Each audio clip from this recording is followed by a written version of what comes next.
Bismillahirrahmanirrahim. Assalamualaikum. I am Khawar Khan and you are watching me on our YouTube channel Learn with Khan. Our today's topic is regarding the decision making. What is decision making process? This topic is taken from the book of Stephen P. Robbins. It belongs to chapter number 2. Now let's move on to the topic. Decision making. फैसला साजी, फैसला करना. फैसला आप हर इंसान अपनी ज़िंदगी में खा वो किसी भी शोबे से ताल्लुक़ रखता हो, वो अपनी लाइफ के अंदर मुख्तलिफ़ फ़ैसले करता है. फ़ैसलों से ही फ़ैसले इंसान की ज़िंदगी पर नहायत अहम असर डालते हैं. और जब कारोबारी फ़ील्ड की आप बात करें तो वहाँ पे जो मैनेजर के डिसीजंस होते हैं वो उसकी अपनी ज़ाती ज़िंदगी से ताल्लुक़ नहीं रखते. उसकी अपनी शख्सियत के अलावा और भी बहुत सारे लोग उसके फ़ैसलों से मुतासर होने वालों में शामिल होते हैं. मसलन उसके फ़ैसलों से एम्प्लॉइज़ भी मुतासर हो सकते हैं, मैनेजमेंट, ओवरऑल ऑर्गेनाइजेशन, जो शेयर होल्डर्स हैं, कस्टमर्स, सप्लायर्स, सारे लोग ही मैनेजर्स के फ़ैसलों से उनका किसी न किसी से तरह से डायरेक्टली या इनडायरेक्टली ताल्लुक़ होता है. आज के लेक्चर में हमने देखना है कि मैनेजरियल डिसीजन मेकिंग का प्रोसेस क्या है, कि किस तरीके से जब मैनेजर्स को कोई मसला दरपेश आ रहा हो तो उसकी आइडेंटिफिकेशन वो किस तरह से करते हैं. बाज़ औक़ात जो इंसान के लिए सामने जो मसाइल उसको नज़र आ रहे होते हैं वो इतने सादा होते नहीं. उन मसाइल की बारीकी में अगर जाएं तो वो फिर पता चलता है कि ये जो प्रॉब्लम हमें ज़ाहिर हो रही है ये तो प्रॉब्लम थी ही नहीं, बल्कि ये तो किसी प्रॉब्लम की अलामत थी, ये मसला दरपेश आया है. तो इसलिए उसको आइडेंटिफाई करना और फिर एक जो कॉन्टीन्यूस प्रोसेस है उसके बाद जाके इंसान किसी फ़ैसले के ऊपर पहुंचता है. तो ये आज हमने डिस्कस करना है.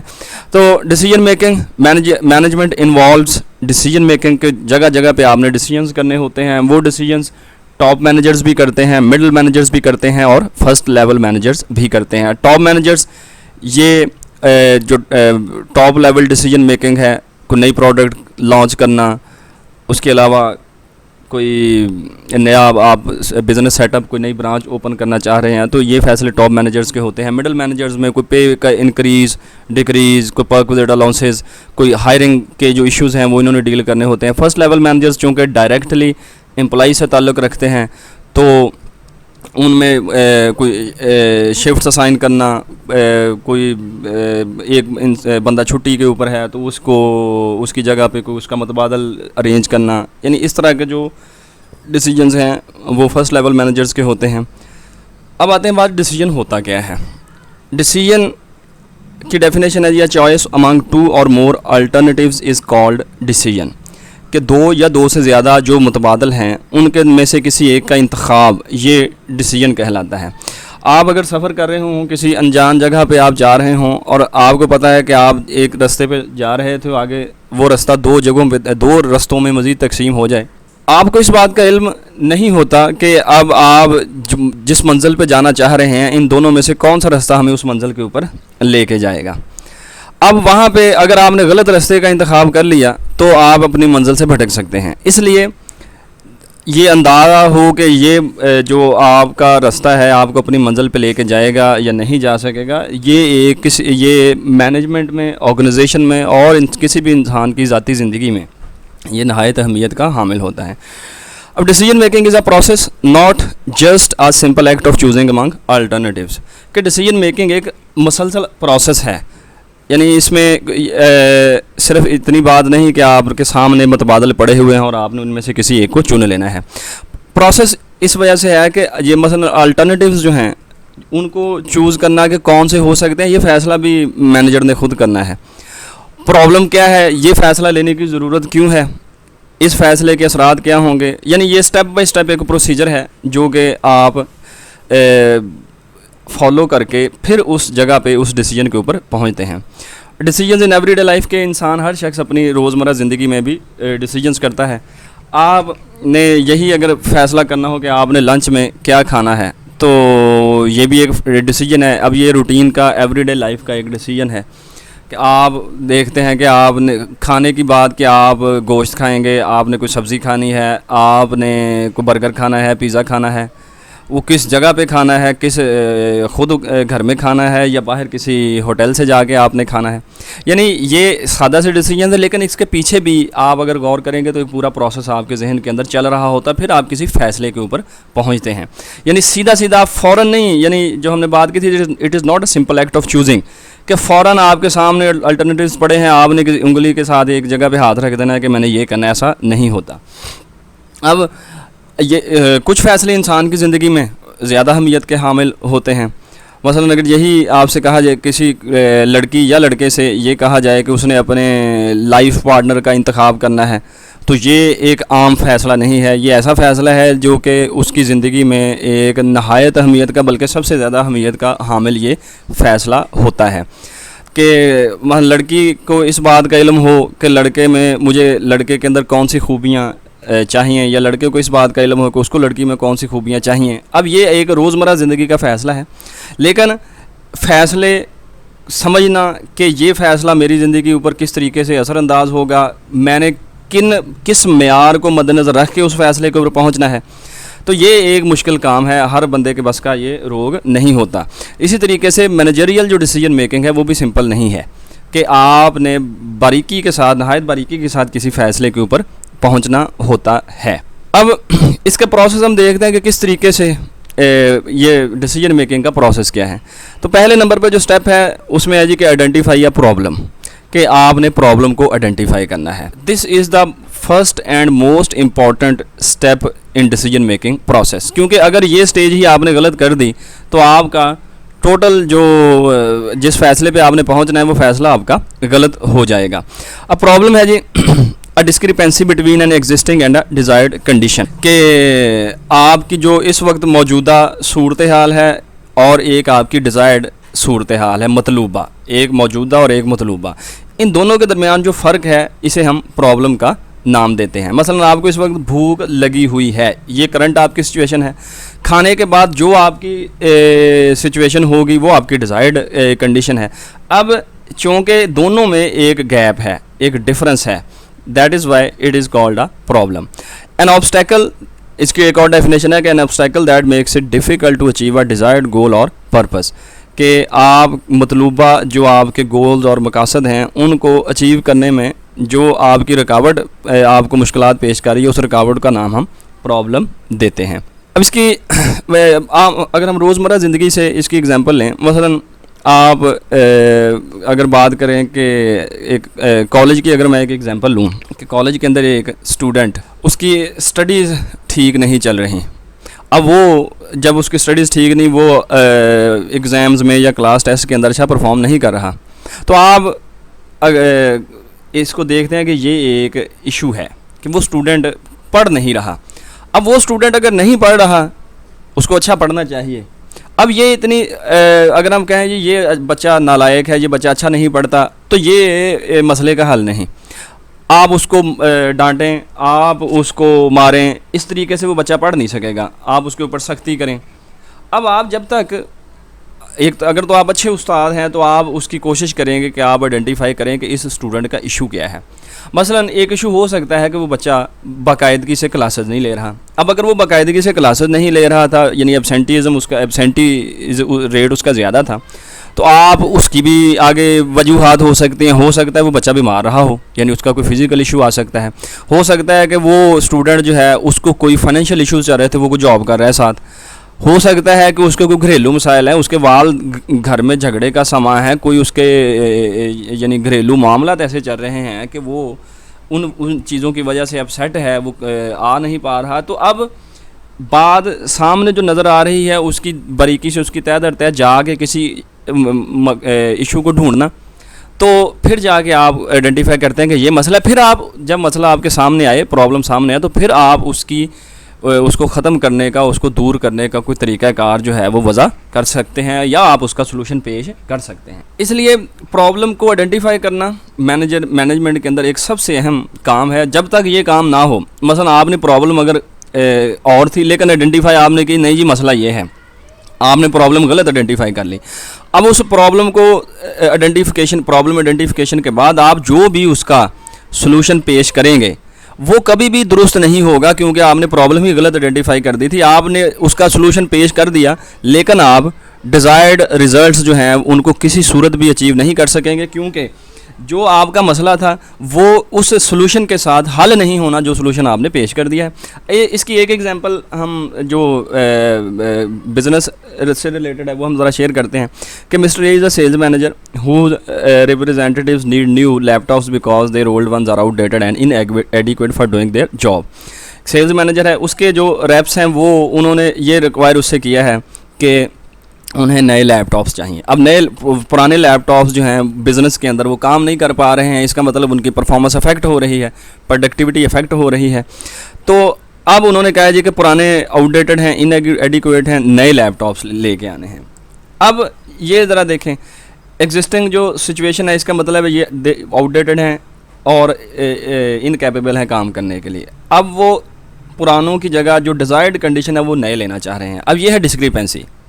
उस सेल्स मैनेजर ने उसको जब पता चला है तो अब उसने इस सिचुएशन को आइडेंटिफाई करके उसने ये जो मतलूबा है कि नए लैपटॉप्स लेना, अब जो नए लैपटॉप्स लेना है ये है उसकी वो गोल जहाँ तक उसने पहुँचना है।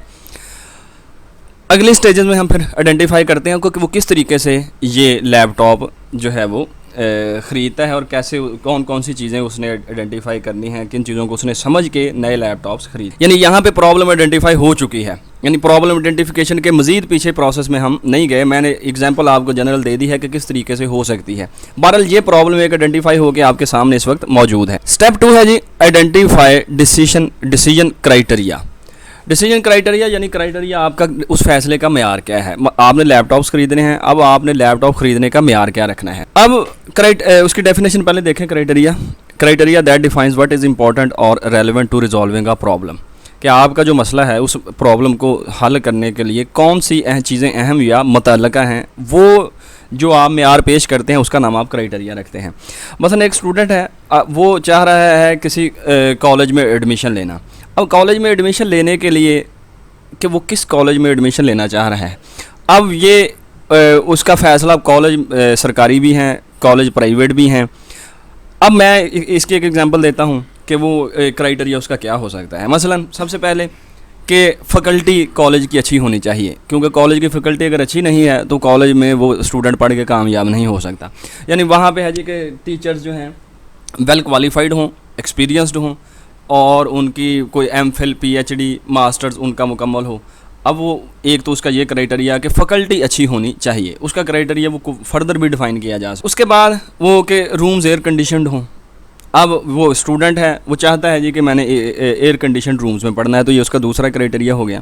तीसरे नंबर पे वो कहता है जी कि वहाँ पे प्ले ग्राउंड्स होने चाहिए, क्योंकि गवर्नमेंट कॉलेजेस में ये मौजूद होते हैं, प्राइवेट कॉलेजेस में बाज़ का ऐसे कॉलेजेस भी हैं कि उनमें प्ले ग्राउंड्स मौजूद नहीं होते, तो ये उसका एक और क्राइटेरिया हो गया। अब इसके अलावा कॉलेज को करिकुलर एक्टिविटीज़ जो हैं वो कॉलेज में कितनी फ्रीक्वेंसी के साथ होती हैं, टूर्स कितने लेके जाए जाते हैं, यानी आया इस तरह की एक्टिविटीज़ हो रही हैं यानी। अब ये 4 क्राइटेरिया मैंने एक मिसाल में आपके सामने पेश किया। अब उसने क्या करना है, फिर इन 4 क्राइटेरियाज़ के ऊपर मुख्तलिफ जो कॉलेजेस हैं उन्हें हम अल्टरनेटिव्स का नाम देते हैं। कुछ 7, 8, 10 कॉलेजेस को विज़िट करेगा, देखेगा, फिर जाके उसने फ़ैसला करना है कि मैंने किस कॉलेज में जाना है। क्राइटेरिया के बाद हम इसकी आगे भी स्टडी करेंगे कि क्राइटेरिया अल्टरनेटिव्स कैसे सिलेक्ट होते हैं और क्राइटेरिया जो है उसमें से उसको फिर आगे प्रोसेस कैसे करना है इस चीज़ के ऊपर। हम जो अपनी एग्जांपल ली है ये लैपटॉप्स ख़रीदने की, उसमें ये हमने 5 क्राइटेरियाज़ डिफ़ाइन किए हैं। एक मेमोरी एंड स्टोरेज, के मेमोरी उनकी स्टोरेज ज़्यादा होनी चाहिए। बैटरी लाइफ, जिसकी बैटरी ज़्यादा अच्छी होगी वही लैपटॉप ज़्यादा जो है वो प्रेफरेंस का हामिल होगा। कैरिंग वेट, मसलन आप चाहते हैं कि लाइट वेट लैपटॉप्स हों ताकि उनको कैरी करना आपके लिए मुश्किल ना हो। वारंटी 1 साल की, 6 माह की, 2 साल की, अब जितनी ज़्यादा उसके वारंटी होगी ओवरऑल या कुछ पार्ट्स की तो उतना ज़्यादा वो प्रीफरेबल होगा। डिस्प्ले क्वालिटी, जो उसकी डिस्प्ले है वो क्वालिटी का होना चाहिए, उसके पिक्सल ना फट रहे हों, यानी उसकी क्वालिटी जितनी ज़्यादा अच्छी होगी उतनी ही ज़्यादा ये बेहतर होगा। अब तीसरे ये हो गया जी, आपने डिफ़ाइन कर दिया कि ये क्राइटेरिया है, किसी लैपटॉप में आपने इन 5 चीज़ों को मद्देनज़र रखना है। तीसरे नंबर पे है जी कि allocate weight to the criteria. अब बाज़ औक़ात ये होता है कि ये 5 जो क्राइटेरियाज़ हैं, समटाइम्स ये हो सकता है कि आपके लिए ये इक्वल इम्पोर्टेंस के हैं। बाज़ औक़ात ये होता है कि कोई क्राइटेरिया में कोई एक कंपोनेंट उसका ज़्यादा अहमियत का हामिल होता है और कोई कम अहमियत के हामिल होते हैं। तो अगर इस तरह का इशू हो तो weight of 10 to the most important criterion, कि जो आपका सबसे ज़्यादा इंपॉर्टेंट है, ये एक नंबर है, आप 100 भी इसको साइन कर सकते थे। आपने एक हाइपोथेटिकल नंबर यानी जनरेट करके आपने कह दिया जी 10, जो सबसे ज़्यादा अहमियत का है उसको मैं 10 दूंगा और जो सबसे कम अहमियत का है उसको मैं 1 दूंगा। अब जो आप ये आपके अपने जहन के मुताबिक है, जो आप मसलन बैटरी लाइफ है उसको हमने यहाँ पे दिया है 8, वेट को 6 दिया है, वारंटी को 4 दिया और डिस्प्ले क्वालिटी को हमने 3 दिया है। ये शो कर रहा है कि आपके डिसीजन में सबसे अहम जो चीज़ है वो मेमोरी एंड स्टोरेज है और सबसे कम अहम चीज़ डिस्प्ले क्वालिटी है। बाकी इसके स्टेप 4 है develop alternatives, listing viable alternatives that could resolve the problem. अब ये मैंने आपको जिस तरह वो कॉलेज की एग्जांपल दी थी, तो कॉलेज में आपने देखना है, आप फिरेंगे, आप देखेंगे कि कौन कौन से कॉलेजेस हैं गवर्नमेंट या प्राइवेट जो कि आपके शहर में मौजूद हैं या शहर से बाहर मौजूद हैं।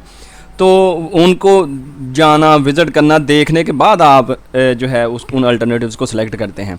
अब मसलन हमारा जो एग्ज़ाम्पल है, इसमें जो कंपनीज लैपटॉप्स बनाती हैं, आप उनकी वेबसाइट्स विज़िट करते हैं, ठीक है, आप उनके लैपटॉप्स को फिज़िकली चेक करते हैं, तो आप फिर आपको पता चलता है कि अच्छा ये कंपनीज मार्केट में अपने लैपटॉप्स बेच रही हैं, कुछ अच्छे होंगे कुछ नहीं अच्छे होंगे। आपने जो आप समझते हैं कि आपके लिए रेलेवेंट हैं, आपके लिए ज़रूरी हैं, उनमें से आपने जो भी पता चले उन कंपनीज़ के नाम आपने अपने पास लिख लेने हैं। मसलन अब यहाँ पे मैंने एग्जांपल ये लिया है, इसमें मैंने ये वैसे नाम लिख दिए जी, कंपनी ABCDEFG यानी 7 कंपनीज़ हैं, इनके हमने नाम इसमें लिख दिए हैं। तो इस स्टेज के ऊपर आपने सिर्फ उनके नाम आपने उनके सिर्फ मेंशन करने हैं कि ये, लेकिन इसके पीछे भी आपने ऑब्वियसली वर्किंग करनी है। वर्किंग करने के बाद आप ये अल्टरनेटिव्स को सिलेक्ट करते हैं, यानी डेवलप करते हैं। स्टेप 5 के अंदर है एनालाइज अल्टरनेटिव्स। अब आपने उन अल्टरनेटिव्स के ऊपर वर्किंग करनी है, यानी चेक करना है। मसलन आपने स्टोरेज की बात की, सब कंपनीज़ के लैपटॉप्स की स्टोरेज को आपने स्टडी करना है। बैटरी लाइफ है तो उनकी बैटरी लाइफ को आपने स्टडी करने के बाद आपने उनको कोई वैल्यू असाइन करनी है ताकि आपको पता चले कि, क्योंकि नंबरिंग के साथ आप उस डिसीजन के ऊपर पहुंचना आपके लिए आसान होगा। तो उसके बाद फिर हम उसकी जो है वो एनालिसिस करेंगे। ये पूरा स्टेप आप ज़रा डिस्कस करते हैं कि असेसमेंट, इसमें 2 चीज़ें होंगी, असेसमेंट ऑफ ईच अल्टरनेटिव और multiplying each alternative using assigned weight we get weighted alternatives. अब ज़रा इसके ऊपर बात करते हैं। पहले है जी असेसमेंट ऑफ ईच अल्टरनेटिव। अब आपने ये 7 कंपनी लिस्ट की, ये आपके अल्टरनेटिव्स हैं और ये आपका क्राइटेरिया है, memory and storage, battery life, carrying weight, warranty और डिस्प्ले क्वालिटी। अब ये इधर कंपनी है, कंपनी ए को आपने इस क्राइटेरिया के ऊपर जो है वो असेस करना है कि आपने इसको टोटल 10 में से कितने मार्क्स असाइन करने हैं। अब अगर यहाँ पे हमने कंपनी ए का जो लैपटॉप है इसको स्टोरेज वाइज आपने 10 मार्क्स दिए, इसका मतलब ये है कि ये जो आपकी आपकी रिक्वायरमेंट थी या उसके मुताबिक आपने इसे 10 आउट ऑफ 10 दिए हैं।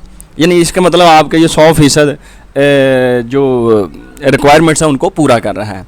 बैटरी लाइफ में आपने अगर इसको दिए हैं 3 नंबर, इसका मतलब ये है कि बैटरी लाइफ 10 में से इसको आपने 3 मार्क्स दिए हैं, 3 वैल्यू आपने असाइन की है। इसका मतलब ये होगा कि इस कंपनी की जो बैटरी लैपटॉप की बैटरी टाइमिंग है वो इतनी अच्छी नहीं है।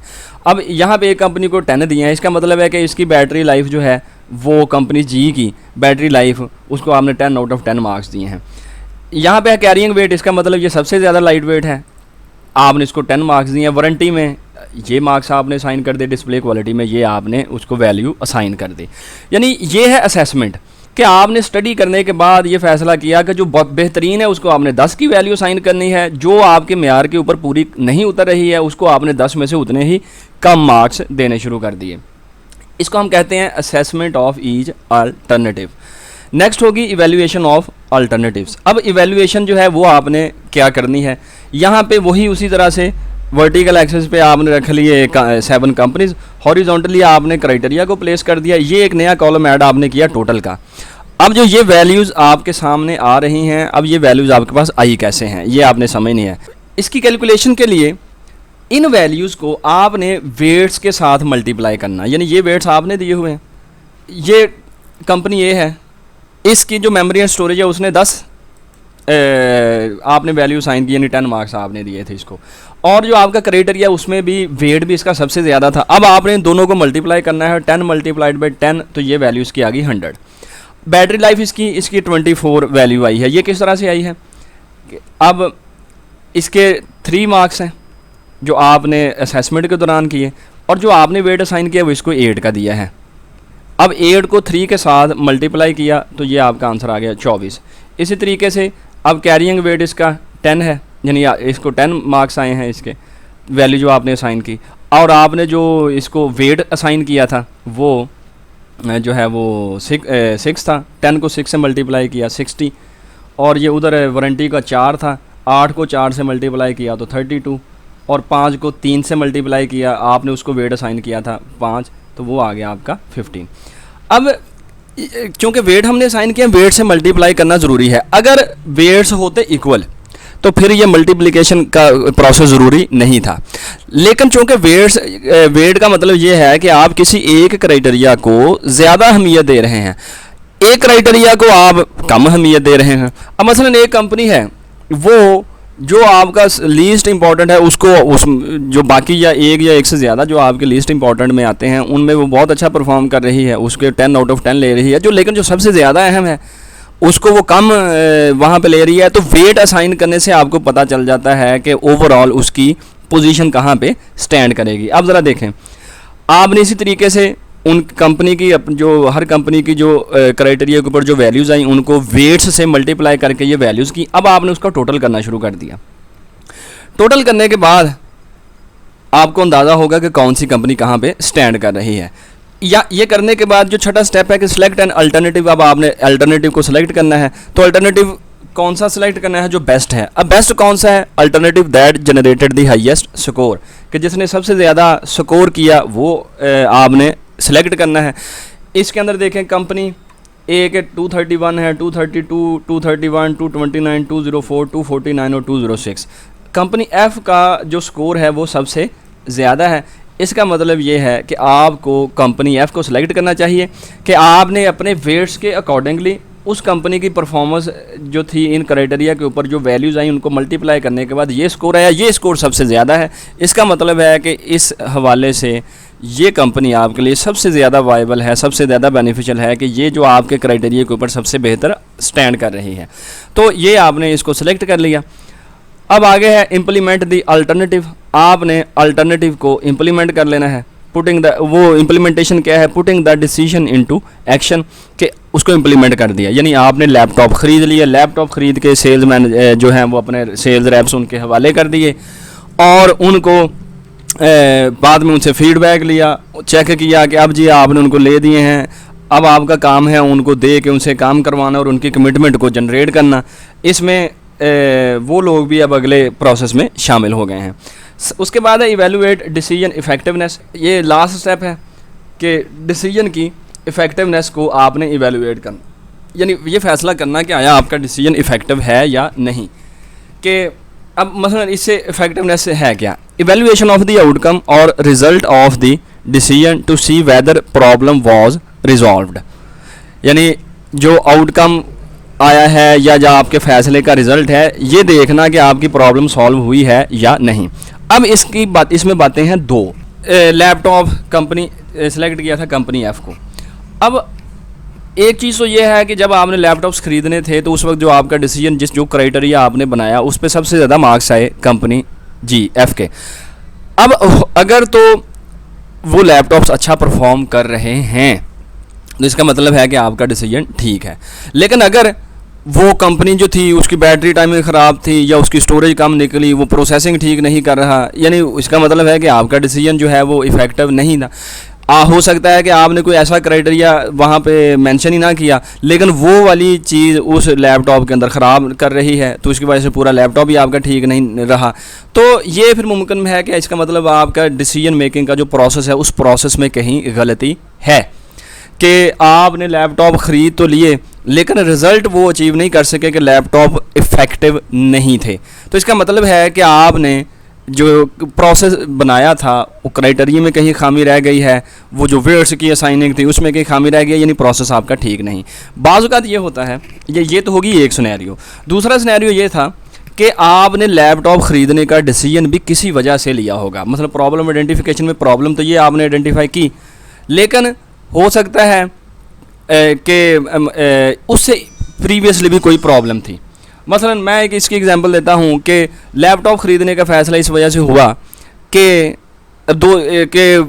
जो आपके सेल्स एम्प्लॉय डिपार्टमेंट के जो एम्प्लॉइज़ है, वो सेल्स रेप्स जिनको मैं बोल रहा हूँ, कि वो लोगों ने यानी उन लोगों के जो वर्किंग थी उस वर्किंग में उनको लैपटॉप ठीक ना होने की वजह से रुकावट आ रही थी। ठीक है, अब वो रुकावट की वजह से कस्टमर्स की कंप्लेंट्स आ रही थी, आपके कस्टमर्स लूज़ हो रहे थे, तो आपकी सेल्स की वैल्यू की वजह से, जो सेल्स की वैल्यू है उसमें आपकी कमी आई।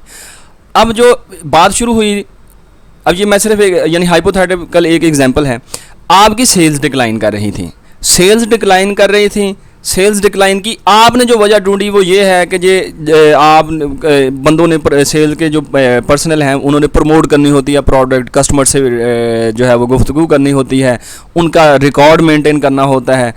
अब आपने ये आइडेंटिफाई किया कि इनको लैपटॉप्स नए लेके दें, तो इस वजह से ये इशू रिजॉल्व होगा।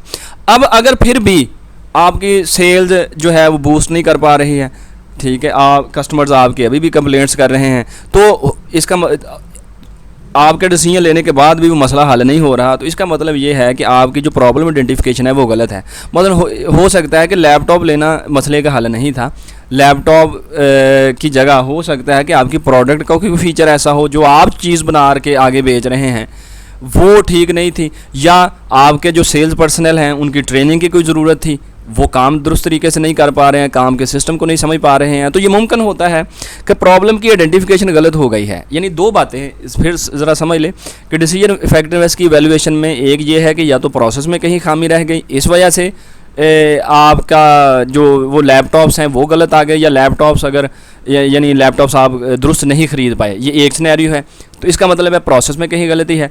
बाज़ का ये होता है कि वो जो प्रॉब्लम आपने आइडेंटिफाई की लैपटॉप्स लेने की वो भी किसी और वजह से थी, कि ये प्रॉब्लम जो थी कि ये एक सिम्टम के तौर पे सामने आई, आपने कहा कि सेल्स का जो डिक्रीज़ है वो इस वजह से है, लेकिन जब आपने ख़रीद लिए, एम्प्लॉइज़ की परफॉर्मेंस चेक की, तो सेल्स अभी भी डिक्लाइन में आ रही है, इसका मतलब कि आपकी प्रॉब्लम गलत आइडेंटिफाई हुई है।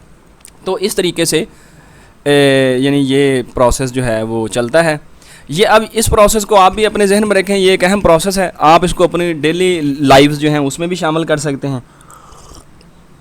मतलब जिस तरीके से मैं बात कर रहा था कि ये शादी के लिए लड़के, आप लोग सारे जो इस वक्त लेक्चर सुन रहे होंगे, ये नौजवान लड़के लड़कियां हैं, अब आप इसी तरीके से लड़के या लड़की की सिलेक्शन का अगर आप क्राइटेरिया बनाएं तो वो आप अपनी मर्ज़ी से डिवाइस कर सकते हैं कि एक लड़के के अंदर ये खूबियाँ होनी चाहिए, लड़का कहता है लड़की के अंदर ये खूबियाँ होनी चाहिए, तो पहले उनको आइडेंटिफाई करना। क्राइटेरिया क्या होना चाहिए ये एक अलग बात है। बात का ये होता है कि आप समझते हैं कि ये क्राइटेरिया जो है इस सिलेक्शन में दुरुस्त है, लेकिन हो सकता है कि वो क्राइटेरिया ठीक ना हो। No, this is a separate issue.